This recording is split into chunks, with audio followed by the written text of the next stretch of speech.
Hello guys, আসসালামু আলাইকুম সবাইকে। Welcome to my new blog. আচ্ছা, কনসেপ্টই আমার কানের মধ্যে এটা কি, মানে এটা একটা গাছের ডাইল। হ্যাঁ, এটা কি গাছের ডাইল এটা কিন্তু কইতারেননি। যদি কইতারেন তাইলে মানে একেতে 5 গুণার ভিত্তি কইতারেন তাইলে কমেন্টের ভিত্তি কয়ে যাবেন, ঠিক আছে? 1, 2, 3, 4, 5 শেষ।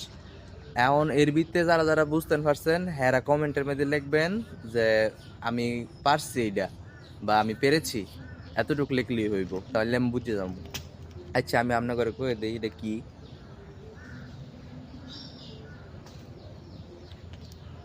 তার আগে এটা দেখাইতে হইব আসলে এটার, সরি। আচ্ছা, এই যে দেখেন,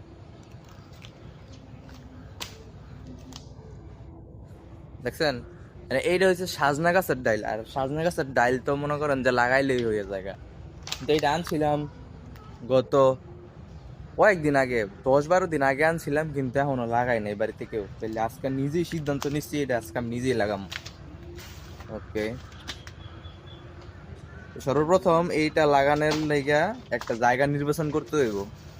তার আমার জায়গা নির্বাচিত জায়গাটা দেখেন, মানে এই চিপার মধ্যে লাগাই দিম এটা, ইনশাল্লাহ হয়ে যাবো গা। এটি সরামু, প্রথমে সরায় তারপরে এই চিপার মধ্যে লাগাম। লাগানোর আগে সর্বপ্রথম মানে এটার গোড়াটা কাটতে হইব, কারণ এটার গোড়া মানে পইরা ছিল একটা জায়গার মধ্যে, তার ওইখান থেকে আমি তুলে নিয়ে আসছি। তো এটার গোড়াটা ওইখানে থাকতে থাকতে পচা গেছে গা, আছে না, ফুগায় গেছে গা আস্তে আস্তে, পরে পুরোটা আস্তে আস্তে ফুগায় মরে গেল হইলে। তো পচা অংশটা বাদ দিয়া, হ্যাঁ হ্যাঁ এটা তো আইটা গেছে গা, দাও তো সারে গামা তেরে দাও।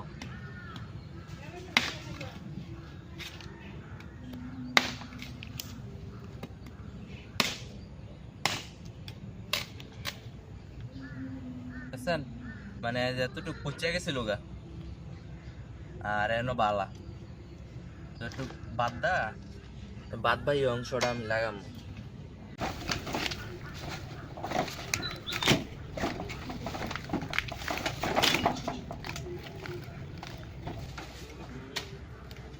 এই যে এনো একটা ফুইরা থেকে সারা হয়ে গেছে গা, এটা হচ্ছে পাঁচন গাছ, মানে গরুর ঘাস যেটা, এটা এনো রাখছিল খাড়া করায় যাতে এটা হুগায়, হুগাইলে এটা খড়ি বানাইয়া এটারে পুরবো জ্বালানি হিসেবে। এই যে সারা হয়েছে গা আর কয়েকটা, দিয়ে অনেকদিন যাবত যেন ফালাই রাখছে। তো এটির পোড়ার উপায় হয়েছে এটি আগে শেষ করব, যাতে এদিকটা আর পোয়া না বার হয়, কারণ পোয়া বার হইলে তো এটি আবার যাতে হয়ে যায় গা।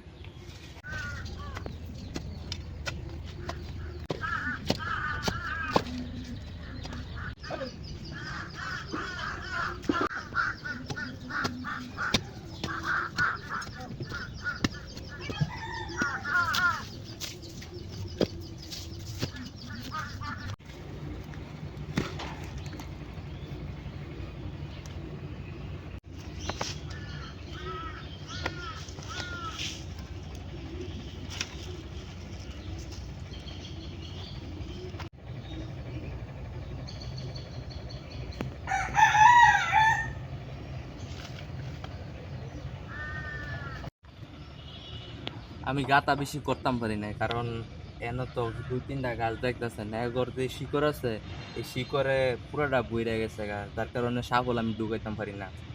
আর কথা হচ্ছে যে জায়গা তো আমি খুবই কম, এই কারণে এই ছোট্ট জায়গায় নির্বাচন করতে হয়েছে এটা লাগানোর লাইগা। আর এটা একটু হিলাই দিই, যেহেতু গাটা কম হয়েছে, নয়তো যদি বাতাসে ঘুরে যায় তাহলে তো লাভ হতো না। একটু পিলারের লাইন হিলাই দিলাম, আর এটা থাকলেই শিকড় গজায়, তারপরে চারা হয়ে যাবো গা, গাছ হয়ে যাবো গা।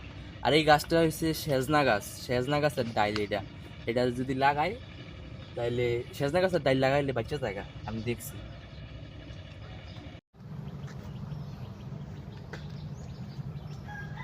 আমি মূলত যাইতেছি এখন গাঙ্গের মাইতে গোসল করতাম। আর আমার আশেপাশে যে গাছগুলা দেখতেছেন, এই গাছগুলা আমি যখন মানে প্রথম রেগুলার ভিডিও ছাড়তাম, তখন কিন্তু এই গাছগুলা মানে কাইটা লাইছিল। কাটার পরে এই গাছগুলোর থেকে আবার ফো আবার হয়েছে, তো এই ফো আবার দেখেন কত বড় হয়েছে, মাকড়সা জাল আমার ক্যামেরার সামনে বাইতে গেছে জঙ্গল দাইছি কারণে। তো তখন আমি আর কি আইছিলাম গাঙ্গের মধ্যে গোসল করতাম এখন থেকে প্রায় 10-12 দিন আগে। তো দেখেন 10-12 দিনের মধ্যে গাছগুলো কত বড় হয়ে গেছে। আর এই দেখাইতাম আপনার করে এই ব্রাশ সহ ক্যামেরাটা দোস্তি, কেউ কিছু মনে করেন না। আচ্ছা, আরেকটা কথা কয়ে যান, কার কার বাড়ি শীতলক্ষা গাঙ্গের লগে? মানে আমার বাড়ি তো দেখছেন ওই এই যে এই গাছগুলা আছে না, গাছগুলা এই গাছগুলার ওই যে একটা বেড়া, এই বেড়ার হেবার ওই আমার বাড়ি, আমার না সরি আমার আব্বার বাড়ি।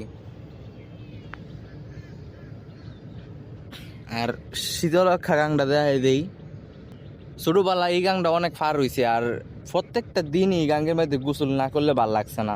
বন্ধু বান্ধব মানে আসিল তখন অনেক বেশি, এখন তো কেউ নাই, এখন তো অনেকেই দেখা গেছে কেউ চাকরি করে, কেউ বিদেশ গেছে গা। একমাত্র আমি আমি বেকার রইছি বাংলাদেশের মাইতে, আমি কিছু করি না। তবে আরেকটা জিনিস আমার এই গাঙ্গের পাড়ে আইলে খুব ভাল লাগে, আর এটা হইলো এই ফুল গাছ দেখছেন। মানে এটি একটি ঘাসের মতনই লতা সিস্টেম। এটি আগে ছোটবেলা যখন গরু পালতাম ঘর, তখন গরুরে কাইটা কাইটা নিয়ে খাওয়াইতাম। এই যে এই ফিল্ডারটা আছে না, এই ফিল্ডার বরাবরই আমগরে মানে এলাকার একটা গার্ড আছিল। আগে ছোটবেলায় এখানে একটা গার্ড আছিল। তো এখন এই যে আইলাম যে রাস্তা, এটা আগে রাস্তাই আছিল। মানে রাস্তা বলতে এই ধরেন না, এই কি কয় এটারে, আইলথায় না, এই লাইল কয় না, ওই যে ধান খেতের যে লাইল, এই লাইলের মতন একটা রাস্তা যে মানুষ হাঁটতে হাঁটতে এটা হয়ে গেছে গা। এখন এটা যিনি কিনছে উনি আবার এটা এখন বেড়া দিয়া এখন গরুর ঘাস চাষ করতেছে। তো ফালায় এখন হচ্ছে বালা না, এটা একটা কামও লাগাইল। তো আগে এই জায়গাটা পইরা ছিল, জঙ্গল ছিল, এখন উনি এটা গরুর ঘাস চাষ করতেছে। তো উনার অনেক বড় ফার্ম আছে, কোনো একদিন যদি সুযোগ হয় তাহলে উনার ফার্ম আমনে করে ঘুরাই দেখাম, যদি উনি কয় আর কি মালিকে তাইলে। তো গাইস গোসল করে লাইলাম শীতলক্ষা গাঙ্গের পানি। আসলে শীতলক্ষা গাঙ্গের নাম শীতলক্ষা এমনি এমনি দিছে না।